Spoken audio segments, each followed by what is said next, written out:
ქუთაისი ბათუმის სამგზავრო მატარებელი რელსებიდან გადავიდა. ფაქტი ქუთაისის რკინიგზის სადგურიდან დაახლოებით 150 მეტრში მოხდა. შემთხვევის შედეგად არავინ დაშავებულა. მომხდართან დაკავშირებით განცხადება უკვე გაავრცელა საქართველოს რკინიგზამ. ქუთაისი ბათუმის სამგზავრო მატარებელი გოგორ წყვილის ჩავარდნის გამო ლიანდაგს აცდა. დაშავებულები არ არიან, რეისი მოხსნილია მცველობიდან. თითოეულ მგზავრს სრულად აუნაზღაურდება მგზავრობის საფასური ნათქვამია განცხადებაში. მგზავრები ყვებიან, რომ შემთხვევა მალევე მოხდა, რაც მატარებელმა სადგური დატოვა. გავიგონეთ ხმა და ქვემოთ ჩამოვედით, ვნახეთ, რომ მატარებელი ლიანდაგიდან იყო გადასული, აცხადებს ერთ-ერთი მგზავრი. მგზავრები ქუთაისიდან ბათუმში მიდიოდნენ, თუმცა მათ გზის გაგრძელება ვერ შეძლეს. მორიგემ არასწორად გაამზადა მიმართულება, განაცხადა ვახტანგ დავითულიანმა სადგურის უფროსის მოადგილემ. ყავს სპეციალური სამსახური, რომელიც მოიკვლევს ამ საქმეს. ალბათ დადგება ჩვენი ადმინისტრაციის პასუხისმგებლობის საკითხიც, განაცხადა მან.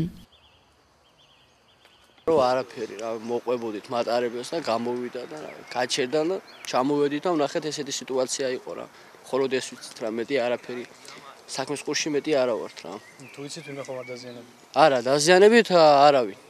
არავინ, მე თვითონ კონტროლიორი ვარ მატარებლის და მგზავრი არ დაზიანებულა არავინ, საერთოდ.